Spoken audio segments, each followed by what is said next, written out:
Good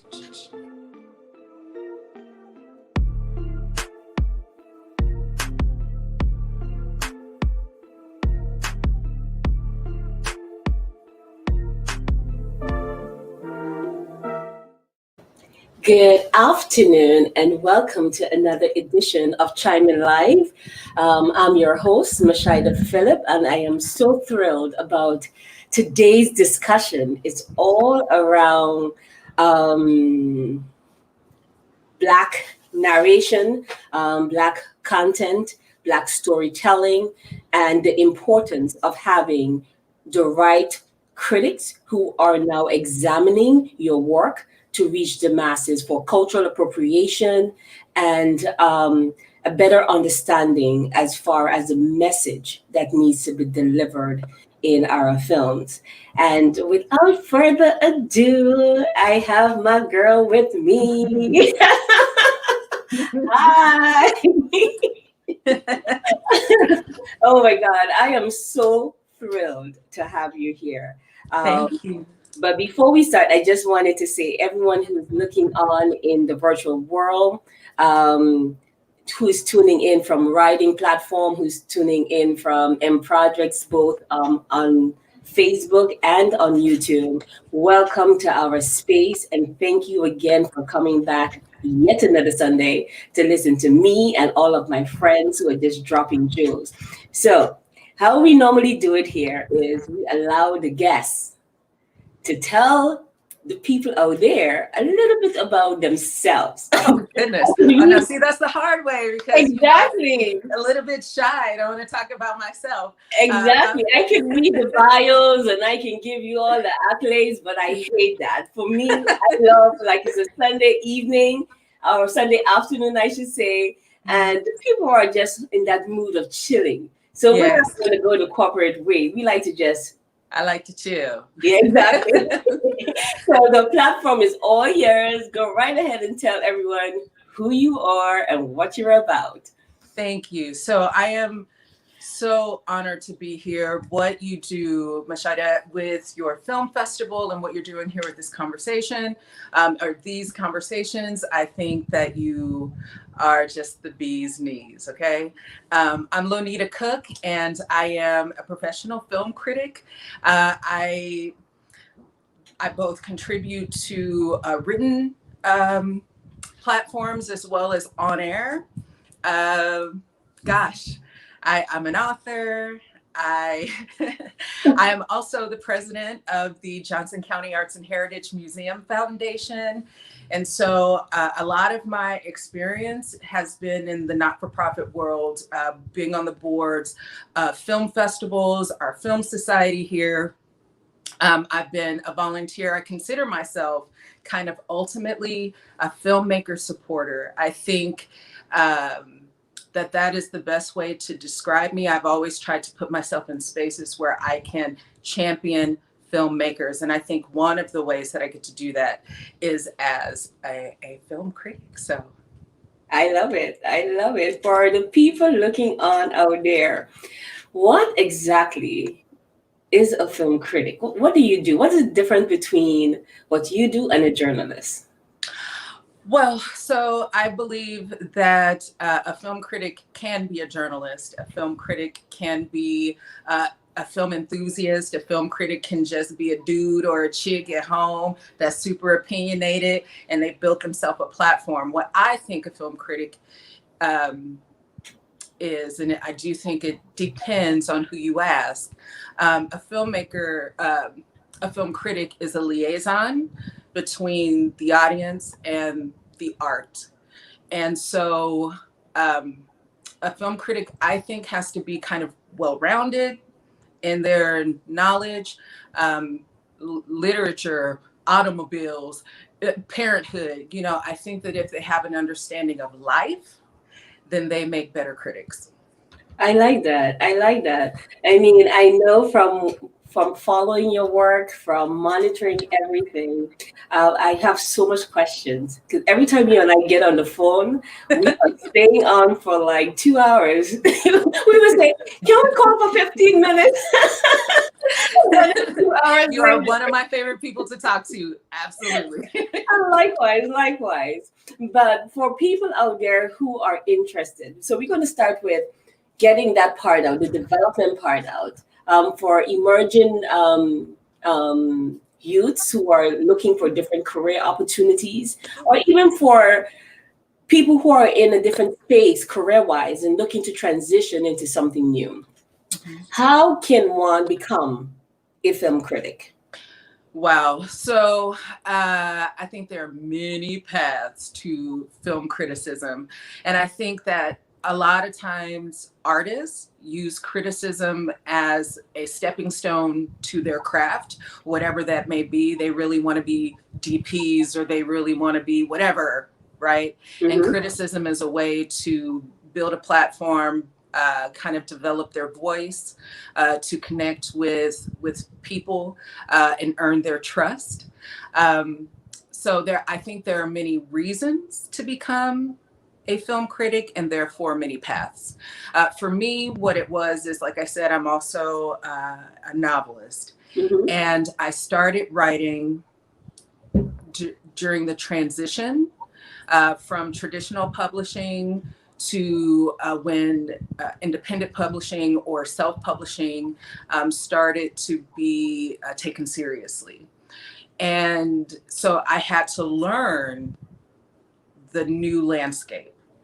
All of the writers that I knew wanted to self-publish. This idea of keeping more of the money for yourself, you know, but what that also meant was you have to build your platform. The marketing is most likely your own as well.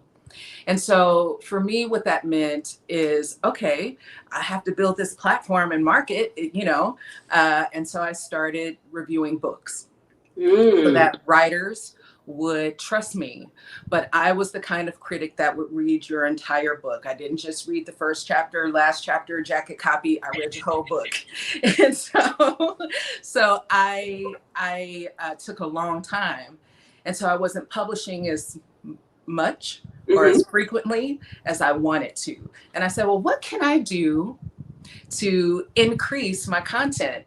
And I felt like I could watch more movies than I could read whole books. And so that's how I transitioned into film criticism. And what that did for me is artists who were local, they started reaching out, hey, do you mind interviewing me? I have this project coming out. And as they developed as artists and their careers developed, they would still come to me for exposure. And so that is basically, and one person who I consider a friend, she is prolific. Hey, I ain't even gonna say, she came to me and she was like, hey, I host this show, and do you want to be our film critic? And I was like, yeah. And that's how you got the break. And that's how I got into television. Nice. No, that is awesome, because many times we see the successes and we don't understand the path or the journey to get there. And that is, you know, that there's always a transition. And I like the fact that you're able to share that with us. I was reading something recently in preparing for this, and someone said, Liana Wife. Oh gosh, I hope I'm not saying it. Yeah. Forgive me for botching her name. No, that's okay. Yes, I am the worst person. My family's like, girl, me too. Than that. But in due respect, and one of the things that they were talking about with being a film critic from a Black perspective, they felt that there's a lot of pressure for Black film critics not to be truthful and honor the realism of the films from these independent filmmakers that is out there, because you want so much to help the filmmakers that you're willing to sacrifice being honest and authentic in telling them that their films suck. So, or the film is great, you know. But from your perspective, do you feel that that is an accurate statement that Black film critics are not honoring the art of the craft and being honest with independent Black filmmakers? Well, ooh, that is a complex question. Let me gather all of the answers that were spinning in my head. I'm sorry. No. It's a really complex question, because we have to, as Black film critics, do the work that is universal to a film critic. Mm-hmm. And what that is careful, thoughtful, and thorough critique of an artist's work and their efforts. But depending on who we are and the platforms that we contribute to, we sometimes are also careerists. And what that means is we are not just beholden to our critique, we also are beholden to the industry, the trends of the industry. We have to understand them. And then we have to be trustworthy. And so it's a lot to balance, right? Mm-hmm. The audience has to trust us. However, there is the impetus. Because this filmmaker is Black, I want to support, I want to herald, I want to be an advocate for them. But then sometimes that filmmaker is themselves a careerist. And so the Black film critic, they may not feel as validated by the Black film critic as they would a more mainstream critic. Mm-hmm. They want to be reviewed in, you know, periodicals that have been around for generations. They may not want to be reviewed in my little show that I created myself, you know, whatever the case may be. So it is a complex approach. And for me, I contribute to television. And so then the personality has to come in, and, you know, I like to have fun with it. And so sometimes it's not an easy answer. Did I even remotely? No, you touched on it. No, you answered it, because there's a big thing. We need more people to understand the work that we're producing. But then, as you hit on, are we satisfied with trusting you as our film critic in delivering our messages, or saying what you are saying about our film will garner the right eyeballs on our projects? Yes. And so, you know, you do think, you know, if two filmmakers that I've not heard of, who are really independent filmmakers, who don't have publicists or whatever, but they have a project, and they see on my LinkedIn that I am a film critic and they want me to review their film. One of them is white and one of them is Black. I do go, do I just pick the person because they Black? You know what I mean?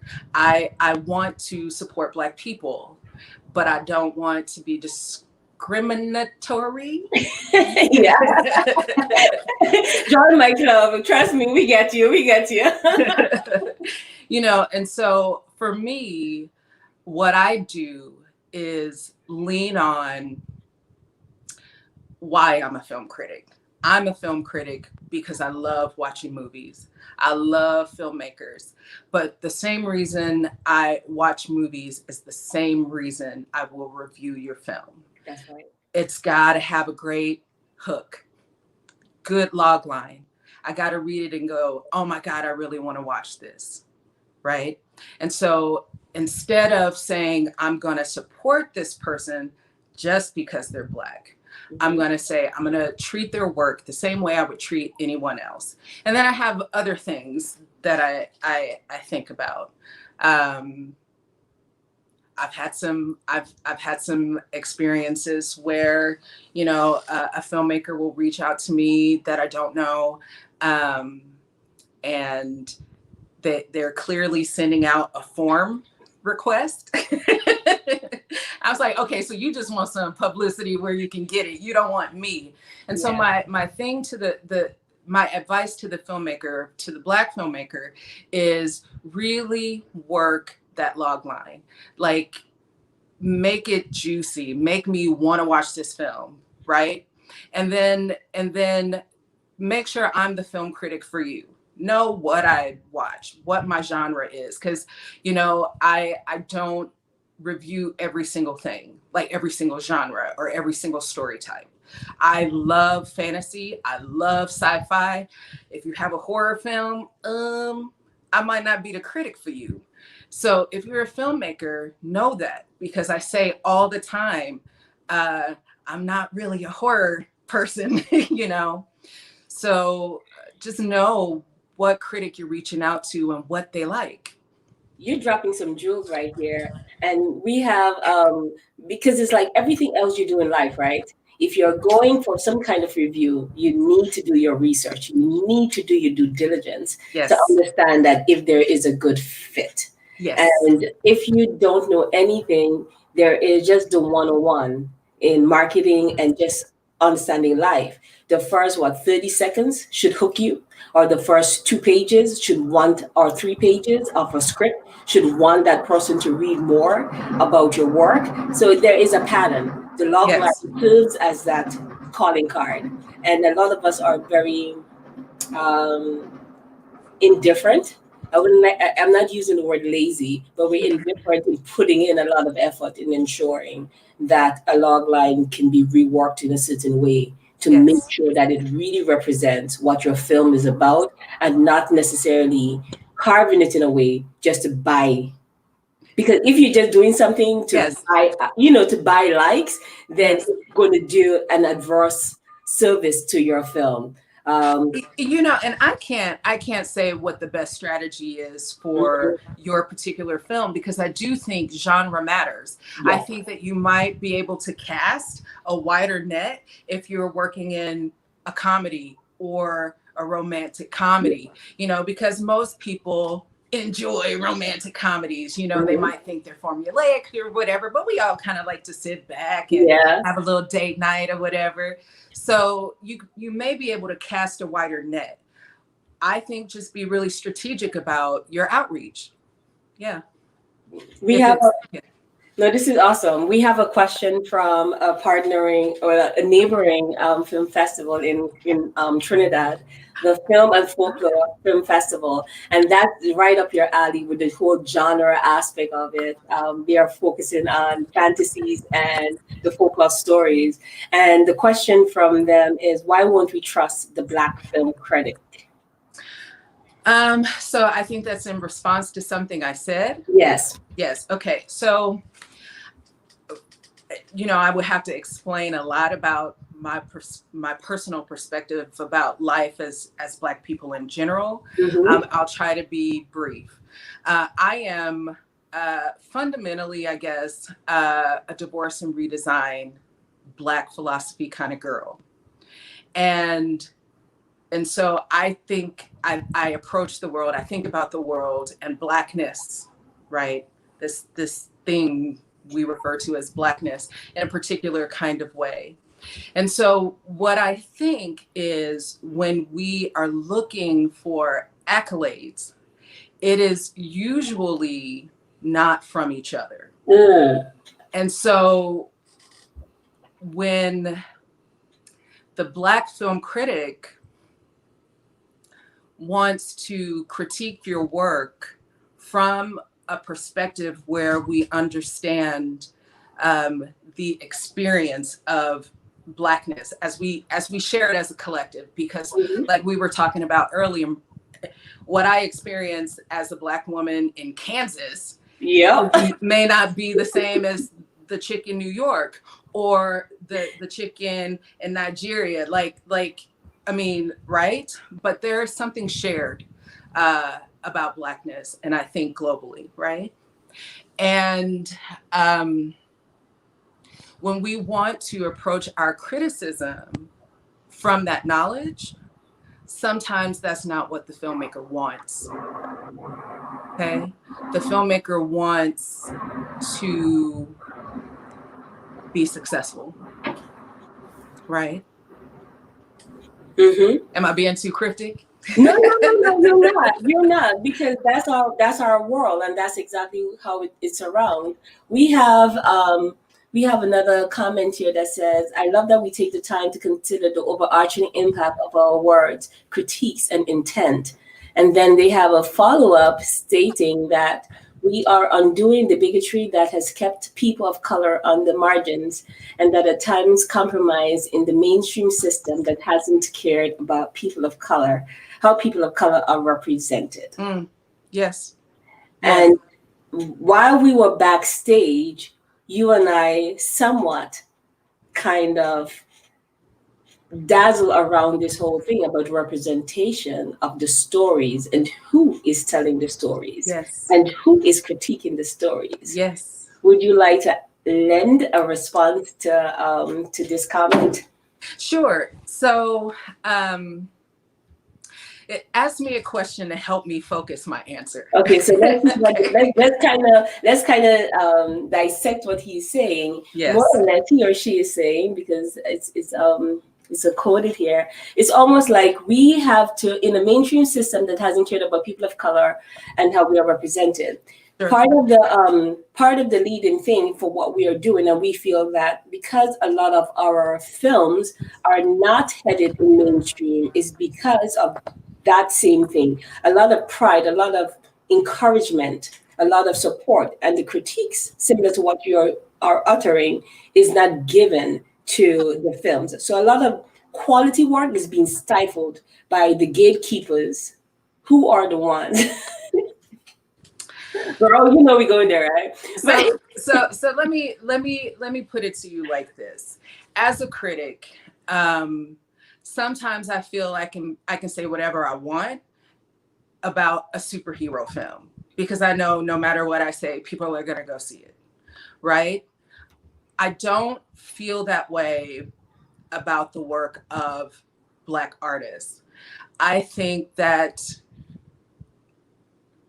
and I hope I'm not overreaching our importance to the process, but I think what the critic has to say about films that are written from Black writers and are produced, funded by Black money, I think it does have an impact on, an effect on how well it reaches the audience. And so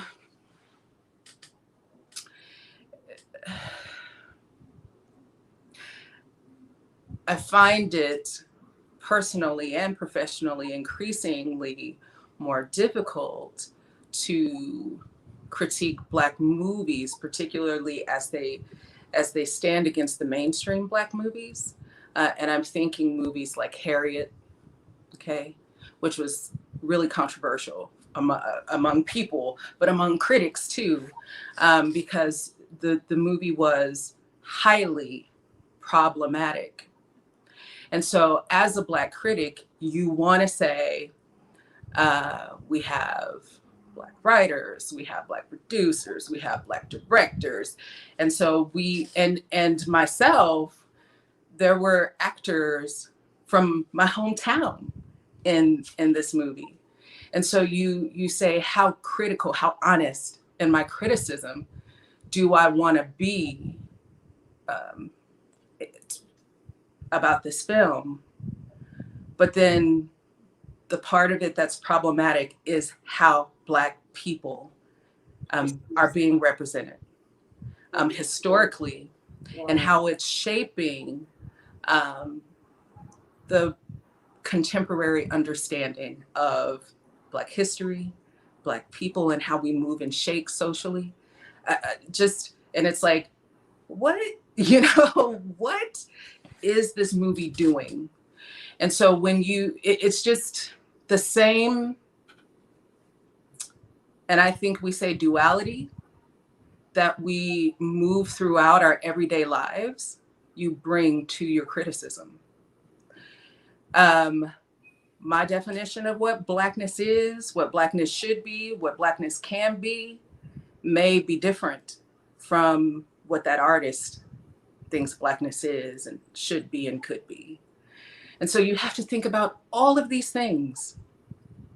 So did I answer that question? I mean, you answered the question, but you also raised some additional things that, whether or not we want to go further into and dive into, because we kind of glossed over it from an earlier question when they said, because of who we are and because of the fact that you're critiquing the Black culture and the Black narratives and the Black story, can you honestly be fair enough to do so? And somewhat you raise the same concern, because you are now torn as that. Black people were represented for so long in a certain light. Even if it's not the strongest film, do you give it a blight? Because, so that's where the complication comes in place. And the question is, on my end, would you take that same approach if you are now critiquing a white film or a non-Black film? So I think that, and this is me thinking as a Black American, and I'm talking just generally speaking. I don't think that all the stuff, we're not monolithic, all that stuff, right? But generally speaking, I think that we understand the standard. We understand the mainstream. We understand what is expected of us. We understand how to fit into it, how to navigate it. And so, no, we don't have to, I don't feel like we have to think about how our voice is truly going to affect that artist's ability to reach an audience, to have their next project funded, to all these things that you do, at least I think about when I'm thinking about Black, because I don't want to hurt a Black artist. And the chances of getting funded in the future, because people do pay attention to the words of that critic. Exactly. Because always the name of the game is, can I get my money back, right? Yeah. And so I'm gonna fund you in the future if your work now does what it's supposed to do, right? Which is getting the attention to build that interest. And if I, as a critic, am doing my job, audiences trust what I have to say. Okay. And so if I come to an audience and say, hey, such and such made this film, this is the effort that they made, close but no cigar, and that audience doesn't go watch the film in the first weekend, or they don't stream it, or whatever our movie situation is gonna be, right?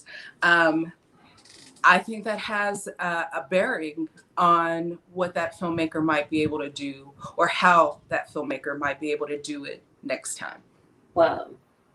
That's interesting, because you and I had a conversation earlier, because we're coming out of the COVID, and because COVID had disrupted a lot of the plans in Hollywood, and all those major studios now are all scrambling. The elite film festivals are all scrambling to reimagine how they are now serving the filmmakers, right? Before I move forward, Tamika Rogers, happy, hey everyone, it's a birthday. Happy birthday, Tamika. Happy birthday. I just wanted to shout it out. Yeah, how everything was disrupted. Yes. So you're having this whole shift in the way things are received and how things are being responded. Earlier on, a few weeks ago, when we were talking, we spoke about this was a good time for independent Black filmmakers. Oh, yeah. Because now a lot of the work has stopped or slowed down somewhat for critics because everything is shut down. Theaters are not open, releases is not happening, but independent work was still trying to find homes for it to be seen. And you mentioned that one film, Juneteenth. Yes. Well, was it me that talked about Juneteenth? I think so, yeah.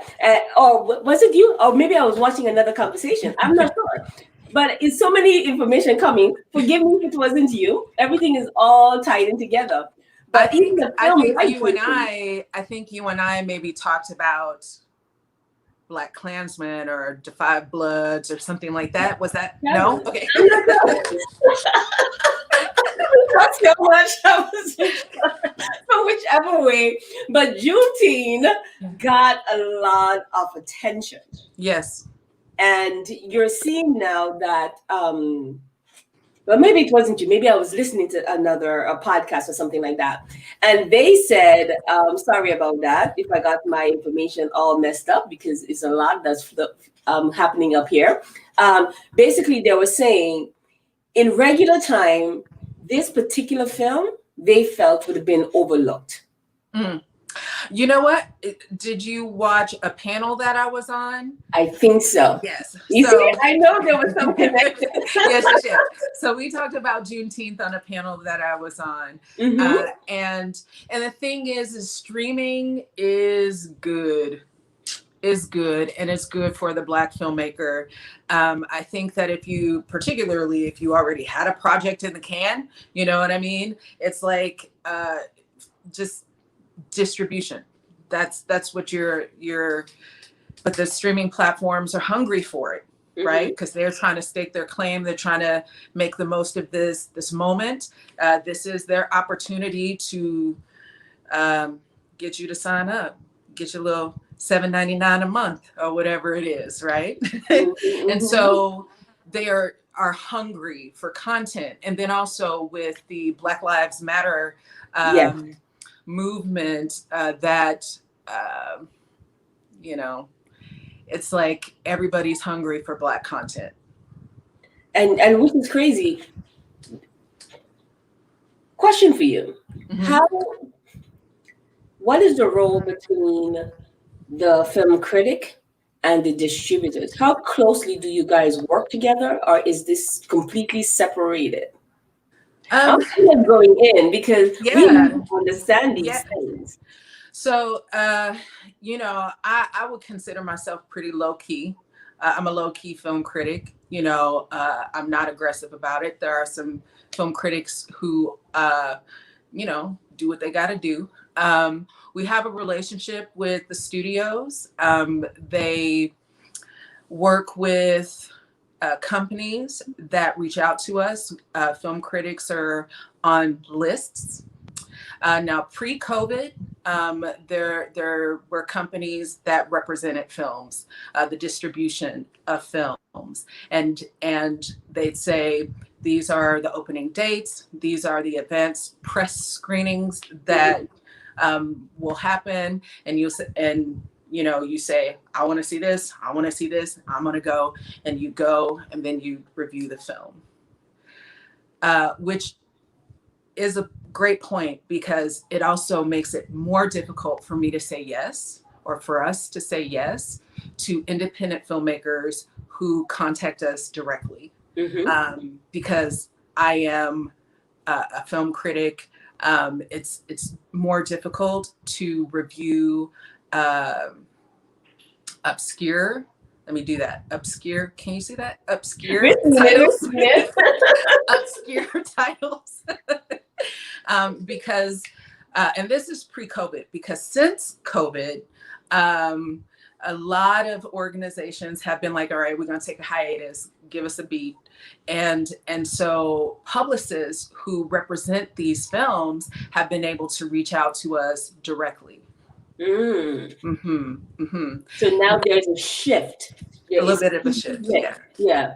Whereas before, that's not the case. So for everyone out there who is listening, who has a publicist, now is the time. I have a project on stream right now that I can call the film critics to say, hey, write the reviews about it.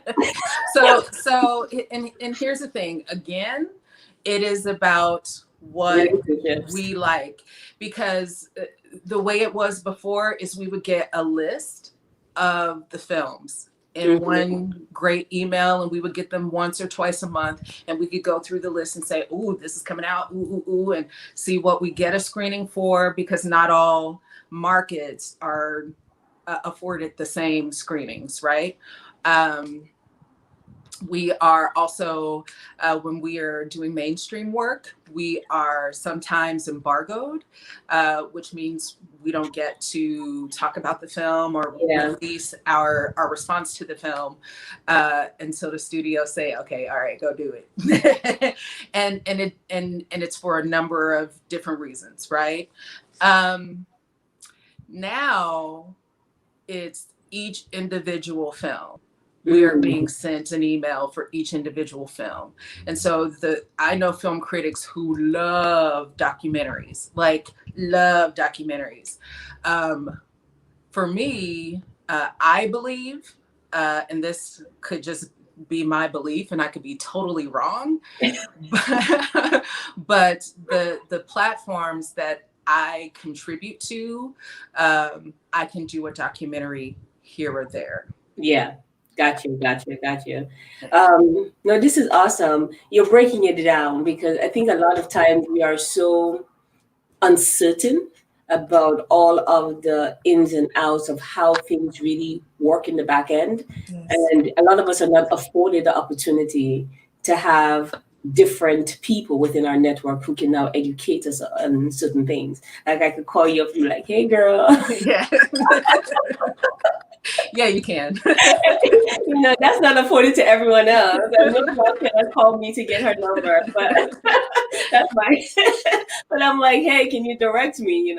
And here's the thing: the hard part is we want to be that accessible. But we, and so it's all about balance, because I have a job to do. Right? I have a job to do. I have producers, I have editors. I have to know the platforms that I contribute to, what kind of content they publish, or, and so it can be difficult to say yes to the indie filmmaker. Now, if you want to email me and ask me a strategy, I can help you, maybe, some emails back and forth and say, how might you finish your film or get your film funded or any of these things. But it is a little bit more difficult to be able to say, because of the platforms that I contribute to, that I'm going to review your work. You mentioned the indie filmmakers. I'll come back to that question, because Imelda has a question. She asked, could you expound on your experiences as a female Black film critic? That's part A. And what have been some of your challenges in this field? That's part B. Oh, that's a hard question, because I'll be honest with you. I know that I'm supposed to have this, answer that has been but it's been really great for me. I'm not gonna lie, and for me, but it's because I kind of walk through the open doors, and I'm like, if you don't want to give it to me, I just make it myself kind of person. So, and I have really great mentors. I have really people who have, I'll get in there and be like, I don't know what I'm doing. Like the woman who gave me my first opportunity to appear on television. I was like, I don't know what I'm doing. Am I supposed to look over here? Am I supposed to, you know? And it was like the first time I received a guest sheet to appear, it was like, what do I say? What do I do? So, Wow.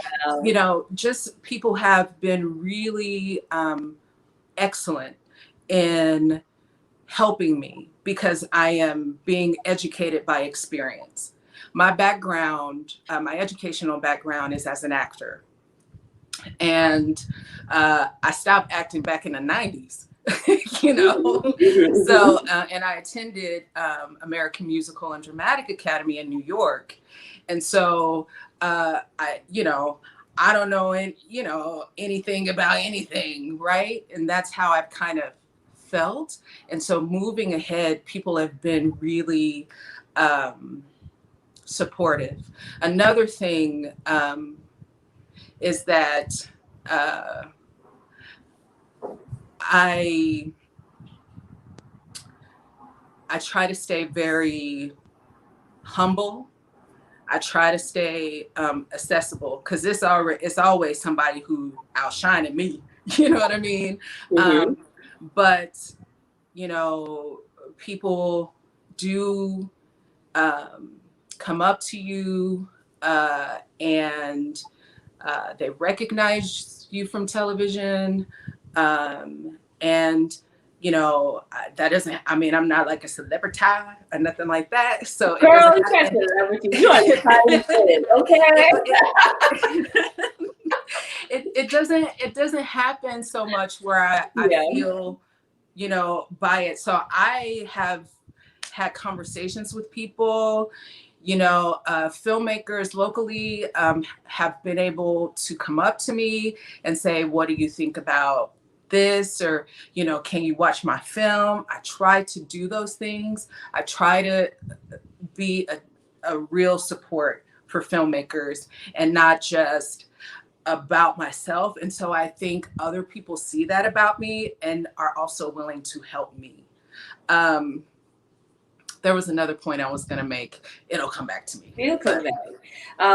Tanya J says, educating by experience. Love this analogy. And she followed up by saying, have a community of support is integral. Thank you so much, Missy, for chiming in today and showing that love and support. That's my girlfriend who pops in and say hi to us. But prior to this, because we are talking to a lot of independent filmmakers out there, we do not have the backings of big studios to be able to be to have our projects on that sheet that most of the film critics can now go in and do so. How do filmmakers like myself and indie creatives out there find find critics that do independent work per se?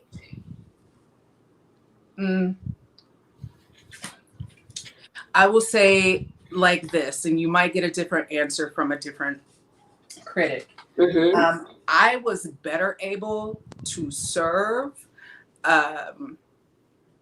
independent filmmakers with reviews when I was mostly independent as a critic. I think like any other business, there's commonality. And so I like definitely supporting local filmmakers.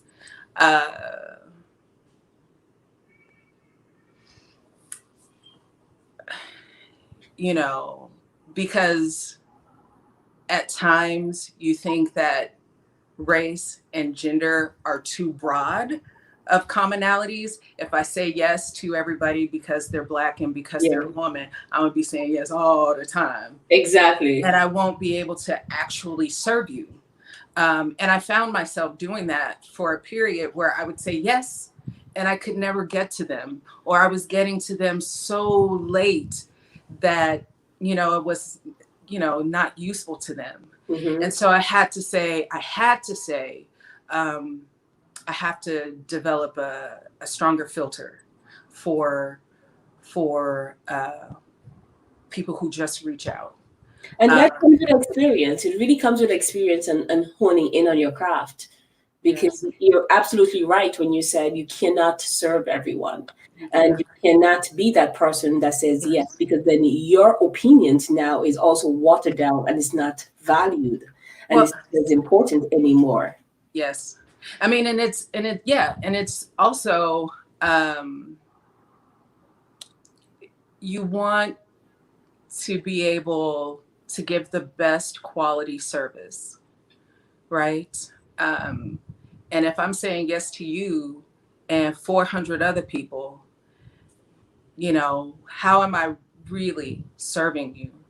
I think that there are marketing strategies, and the film critic needs to be one piece of a larger marketing strategy. I like that. I love that. And I am seeing that now since I've met you and since I'm learning and becoming more educated about that part of it. You're absolutely right.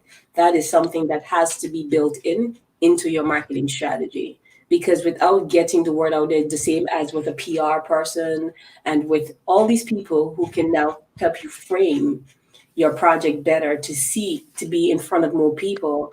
It is very, very important. Robert said, "Oh, hi, Robert! I love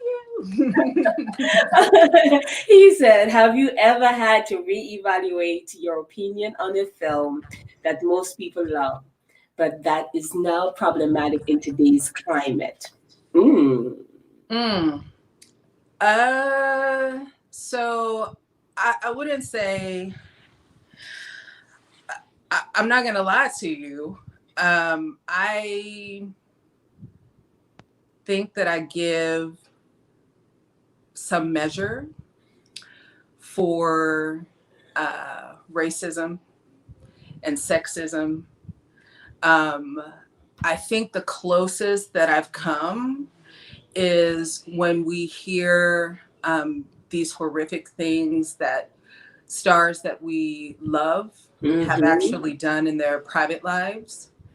I have asked myself this question for a very long time, and I still don't know. So growing up, Michael Jackson was everything. And so when these rumors started coming forward, I was like, can I still love him? I mean, because I want to know you're confident. you know, and enjoy his music. And if these things are true, you know, and I think that we all asked ourselves that for a long time, and then cancel culture happened. And so now it's like, if somebody does an egregious thing, it's our duty to cancel them. Yeah. And so when there's a recent critique that I had done on air about movies that are based on journalism. And I wanted to talk about All the President's Men.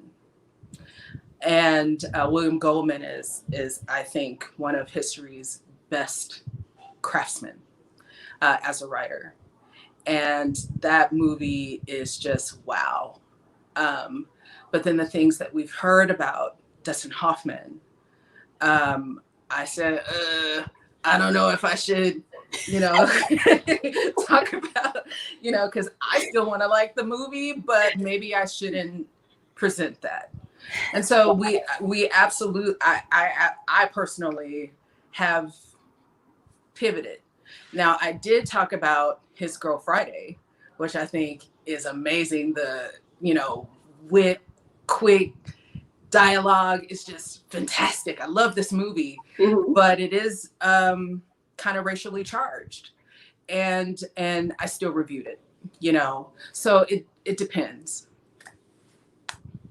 That's fair enough, because you're absolutely right. A lot of us buy into what we see on screen and cannot separate the two.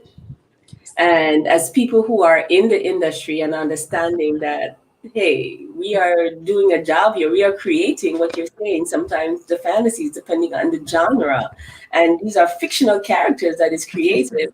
But from an acting perspective or point of view, very often, very often, these actors either experience something very close in their life or actually living through, because then they're finding that to kind of deliver into the character. That's just me. Because life, what they say, art imitates life and life imitates art. Yes, it's cyclical. And I want to make sure that we are getting to, this idea of what the Black film critic can do to support the independent filmmaker.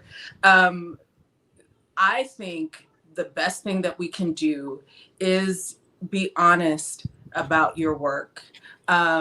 If you get it to us, you have to let us be honest. If there are things, that is so true. Yes. Because the critique itself, if you are being reviewed by a critic that is careful, that is thoughtful, that is thorough, one that has some other relationship with the industry than just a critic. I think it's good if they have worked as actors or as cinematographers or something. They've had some experience as an artist themselves. I think you have to let that critic be honest, because if we agree to review your work and we are a professional critic, it is prime real estate. Can I tell you, when I sent my little short film to you, even though it's just that, just from a casual perspective, my heart was beating, because I'm like, oh, what would she come back to say? Because I am so hard on myself. So when you said, oh, it was, I was like, okay. Yes. And this is a great example of how you have to be careful, because I have a very distinct perspective on Blackness and how Black people should be and what we should be doing. I mean, like I'm you know what I'm saying? Hey, but as a critic, I have to understand the many facets and vibrancy of Black people, and that, I like to say 2 + 2 = 4, but so does 3 + 1. There is a right answer, but not one way to get there, right? I love that. And so I have to let a filmmaker tell their story. Yes. Yeah. And so this is all about, for me, encapsulates Black film criticism. What I think about Blackness, what I think Black people should be, what I don't appreciate about how we move through society and how we've moved through history and all these things. That informs my criticism. But I try to let that filmmaker be who they are. No, this is awesome. I mean, because from a filmmaker myself, trust and believe me, it's like you want to be expressive, and I want to stay true to my craft. But then at the same time, I am open to receiving, because I am learning in this this process, and I'm on this journey to ensure that the content that I leave in this world could make some kind of impact, whether it's in today's time or later on when I'm long gone. So I really appreciate that feedback. Tanya says, what advice would you give to an aspiring actress trying to make it in an industry that can be so daunting and overwhelming at times? It's the same advice that I give to everybody and myself. I try to remember all the time, and it's going to sound like super like, that's what you got? For real, that's what you came with? But it is, have fun. That's one piece. And then 2, the world is 2 things. The world is what it is and what you make it. That is it. I'm stealing that. I'm That's borrowing it. And what I mean by that is, as a young actor, I had some really great times, but for me, acting was fun. I am not a competitive person, which is why I'm a low-key critic. I'm low-key because I'm not competitive. I do what I do. I walk through the open doors. I want to have fun, right?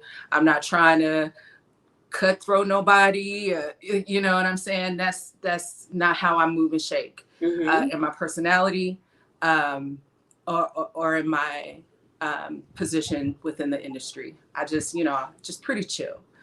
So as a young actor, it was easier for me to say, hey, this is not for me, because I want to do something that is fun, that is an adventure, that is something where the challenges, meeting them, overcoming them, make me feel like I'm the person I'm supposed to be, right? If I'm challenged by something and it makes me feel, or I will say, if I'm challenged by something and I feel depressed by it, and I mean, And it's not you. Yeah. I say, okay, I'm getting up out of here. Yeah.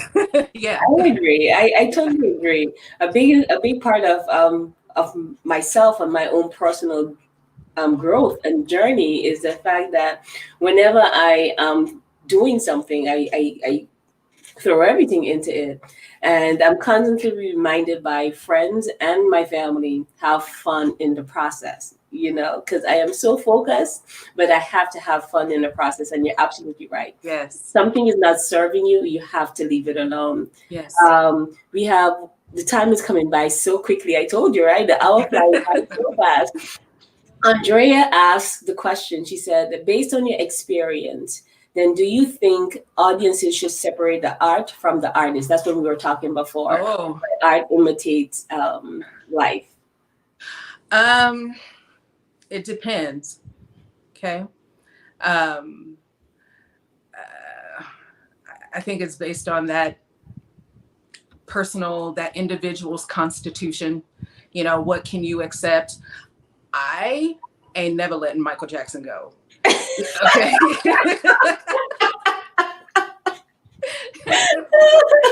And here's the thing. I think one of the most egregious crimes that can be committed is a crime against a child. Okay? Yes, I agree. And so, and I'm not saying that lightly. So it is a very difficult question. If he did these things, can I still participate in his art? And when I say participate, I mean with my dollar. Yes. Okay. And I still don't know. I think it has to be that individual's what you can live with. I agree. I agree. I mean, as you mentioned before, we tend to put a lot of emphasis. I should say, let me rephrase that. Coming from the Caribbean, from a small island, I grew up where I don't put a lot of emphasis on stars because they're right next to us. So we don't have this larger than life personality. But then you come here and we glorify these people that we see on television and feel that they're so different from us and their reach is so far. So when I hear something contrary to what they portray on television, I'm like, oh, well, they're just human. But for a lot of people, they really take it to heart. So if I can add my 2 cents to respond to the question that Andrea had, I agree with you. It's all based on the individual, but we just have to brush it off and tell people and let people know that the people that you're idolizing are human beings. They're just human beings, and and that's the hard part for you as the founder of a film festival who is creating, and I think that film festivals are one of the greatest places for the independent filmmaker to be served. You are providing a genuine service. It is a heart service, right? And the work that you're doing. That's why I thank you so much for letting me be here and talk with you. But if you did something, homie, right? I know you'll be like, yo, I'm coming from Canada. I'm gonna whoop your butt. You gotta get in line, Meschida. No, it's really like, for me personally, I know you, I respect you. Most stuff I let it slide. You know what I'm saying? Some stuff I might be like, hey, Yo. right?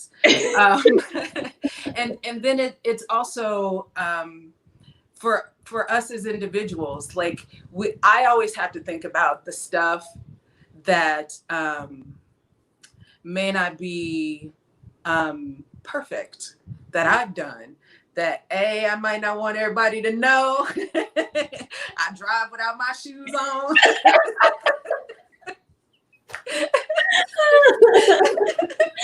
And so, I mean, and so the things that you do, like I cuss like a sailor, you know what I mean? And I don't necessarily want audiences to see me like that, right? And so so people will change their minds about us, you know. We're human. We're human, you know. Right. I just wanted to say thank you so much. I am looking forward to evolving everything that we are working on. I'm looking forward to welcoming you to Grenada. I can't wait. I still can't wait. And, you know, for all of the work that we are doing, I think our voices and the efforts that we are putting in do matter. I think I respect everything that you're doing as an independent filmmaker, because we do need champions. We do need people who can identify with our culture, identify with our experiences, and identify with our stories to accurately represent us out there. Yes, and I know that we're wrapping up, but I do want to say that and kind of succinctly, that the Black film critic understands where you're coming from. There is an explanation that does not need to happen. When we watch your movies, I believe that we feel you, that we understand you, where in other places you may not feel understood. And I mean, for the Black filmmaker that's well educated, the Black filmmaker that's gully, that came from the back way. I mean, like, every one of you, I think the majority of Black filmmakers, we've been there, done that too, right? Mm-hmm. We get you, we get you, we get you. So, yeah. On that note, again, thank you. Thank you to all of our audiences who took this hour to chime in with us on a Sunday, to everyone that participated in the chat, putting together some amazing comments and questions for Lonita and myself. We appreciate you. Enjoy the rest of your Sunday. Before we leave, I must say that I have to put in the plug. I have to put in the shameless plug. The 1261 Film Festival is coming on board October 30th to November 3rd. Miss Cook right here will be, I'm bending her arms, I'm twisting her arms. Miss Cook right here will be one of our panelists talking about just a lot of different things. So you have to plug in, you have to tune in. This is our first virtual experience. We're doing a lot of work in the back end to ensure that we continue bringing quality films, independent films by Caribbean and by filmmakers from the Caribbean and African diaspora. We have an amazing lineup of industry professionals who are coming forth and lending their knowledge and experiences to just help us as a community in Grenada and throughout the Caribbean region evolve in having a space, a better space and a better foundation here in this industry. So on this note, I would try it again. I'm going to do it every week, right? I'm always messing up the exit, right? I try to do this nice thing, like exiting nicely, but I'm always messing up. So give me, give me 2 seconds. Oh, It's hard to say goodbye. it is very hard to say goodbye. And if anyone wants to know more information about the festival, they can follow us on our website. It's very easy. 1261 Film Festival, the same thing on social media. You can follow Lonita with her name on all social media platforms. Trust me, I did my background. So it's very easy to find her. And again, we do appreciate you. And I'm trying to do my little exit. You see what I'm telling you? I'm trying. You're doing great. You're doing great. Okay. So until next week, have a wonderful week. And we'll see you guys here next Sunday. Bye.